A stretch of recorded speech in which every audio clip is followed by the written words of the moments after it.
Hello, my name is Liam, and today I'm going to be talking about Lost Season 1, Episode 6, which is titled House of the Rising Sun. I'd like to start off by saying that, as usual, this review is going to have spoilers, not just for the episode that I'm talking about, but also for the entire show of Lost. Now, I'd like to start off by saying that there's not a lot in this episode that I really wanted to talk about. I kind of view this episode more as like a setup for later, maybe more significant episodes, more important episodes. But I'd say overall this was a good episode, though. This is, of course, Sun's first flashback episode. Now, it's kind of a Sun and Jin flashback episode, but really, if you think about it, it's really more focused on Sun's story, because later on in season 1 we do get the episode titled In Translation, and that is definitely more Jin focused, because we see certain scenes in House of the Rising Sun that are played through Sun's perspective. We see them again in Translation through Jin's perspective. Particularly like the whole scene with them in the bathroom, and all about how he came across that dog that he got her as a gift.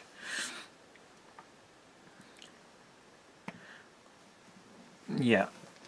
Like I mentioned, this episode, it's really more of a setup, particularly before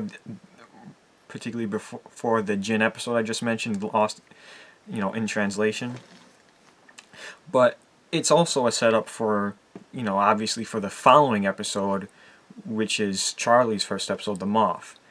Now, I know kind of every episode is just a setup for the next one, but this really starts to focus in on Charlie's heroin addiction a little bit more, and especially his relationship with Locke. Locke finding the guitar case for him, Locke convincing him to give up his drugs. This all segues kind of into the next episode that we're about to see. I guess the main focus of this episode would probably be the reveal that Sun can actually speak English this entire time. It's pretty interesting that we've gotten like two big character reveal twists in a row. Episode 4 had the Locke twist that he was paralyzed, and now episode 6 has the Sun twist. And I think when watching it, the twist that Sun could actually speak English, when I first watched it, I kind of liked that twist better than the Locke twist for some reason. Because the Locke twist, that was more like something strange, something weird going on with the island, and we've gotten that for the last 3 episodes. We've gotten strange stuff happening because of the island. The Locke twist was just kind of another strange thing that happened because of the island. Sun speaking English, she didn't crash and can suddenly speak English. This is, this was her hiding this. This was her. This was a twist of her character, not of something that happened. And this is exactly the type of twist that I like. It's exactly the type of twist that I like. There are certain twists that I like. I don't really know the best way to describe them, but this is definitely something like that. It's just kind of like a little bit ridiculous, a little bit absurd, and you kind of see that when Michael finds out about this. You can kind of see his confusion and frustration when he finds out that she can speak English the entire time and she hasn't. And I mentioned Michael. I think I've said before that Michael is definitely not one of my most favorite characters. He's probably one of my least favorite characters on the show, actually. But I did kind of like what Michael had. I did kind of like what Michael had to do in this episode. The stuff that he was given, I should say. Just his whole, like, he was just so over all this drama with Jin and Sun and the Watch, and he was just over all that. You could see it when he was wielding that axe at Jin, which was a nice scene that I liked because Michael was there, like, threatening Jin with that axe, and you can see for a moment Jin's like looking behind him, seeing like, is anyone seeing this? Is anyone going to come help me? What's going on here?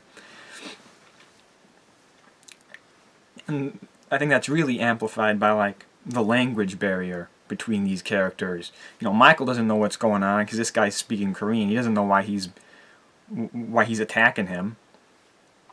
And then now, go on a little later, Jin doesn't know what's going on because he doesn't speak English. So he doesn't know why this guy's wielding an axe to his face. What he's gonna do. Another key thing of this episode was exploring the caves a little bit more. Obviously, we find Adam and Eve, as the survivors refer to them, which we do learn later on that is the bodies of the man in black and his mother, and his adopted mother, I should say. I like how they handle that. Now, clearly, they didn't know then who those bodies were. I'm sure they had some kind of idea where they were going to go. I mean, it was obviously people who were here a very long time before the survivors. I guess they had an idea that these were kind of like the first people, because they did call them Adam and Eve. And I think that was kind of the showrunners saying, this is our Adam and Eve, more than just the survivors referring to them as Adam and Eve. And another thing is the whole relationship between Sun and Michael. I don't know if they were intending to have like some type of love triangle or something. I mean, because they might have been setting that up, but if they were, they clearly, dropped it once they started getting a little closer to season 2. They probably dropped it I would say by the time we get to the In Translation episode, that they had already dropped any love triangle subplot that they were trying to go for. But I think what's really significant about the relationship between Sun and Michael is that they use that as a way to set up the relationship between Jin and Michael. Because for a large part of season 1, Jin isn't really interacting with anybody else besides his wife. He's really isolated. He's really isolated from the rest of the survivors. I think they play off that in one of the Lost Mobisodes, where like Jin has a temper tantrum on the golf course. I think that might actually be the title of the Mobisode or whatever they are. But he says some line about how he's like so alone or something. And so Michael is one of the first people that Jin actually begins to connect with. And that's really because of whatever his relationship with Sun was. The only person he has on the island, the only person Jin has on the island is Sun, and now there's Michael, who's becoming friends with Sun, his wife. So that's kind of a way for these characters to interact a little bit more, because eventually they do become very good friends. on the show. You know, towards the end of season 1, we see that more in season 2, them being friends. But yeah, I also one of the things I liked towards the end is I liked the airport scene with Sun and Jin when Jin gives Sun that little flower or whatever, because we see all this stuff through her perspective in this episode, and it's kind of like her seeing a little hope in this man that she once loved, and it's also us seeing a little bit of hope in this character. You know, maybe this character isn't as bad as a person as we have been seeing so far. You know, this is a character who does, you know, truly care for his wife. You know, things might have went bad down the road, but I think this shows us that Jin is still a good person, in my opinion, and that's something that I have been thinking about rewatching this. Is that deep down, all these characters are good people, and I think these flashbacks are very good, helping us, showing that despite all their problems they've had in that past, you might see some of those problems, but they are still good people. You know, there's no truly bad people on the show, not until like season 4, when you introduce like the mercenary team. But even Ben, who is portrayed as a very bad person for like 4 seasons or whatever, once we get into seasons 5 and 6, we start seeing Ben a little bit more sympathetic. We start feeling a little bit more sympathy for Ben. You know, he's not as bad of a person. I know I've said all this before, probably, but it's a very big thing, and that all connects with the redemption aspect and, you know, second chances, that sort of thing. But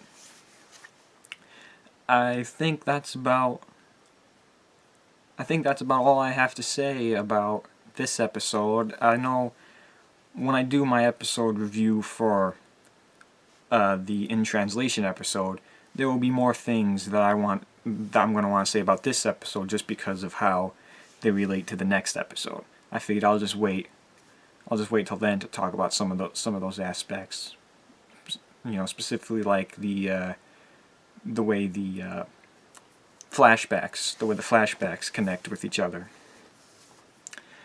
But yeah, I would say that's about it for this episode, or this review of the episode, and I'll see you next time.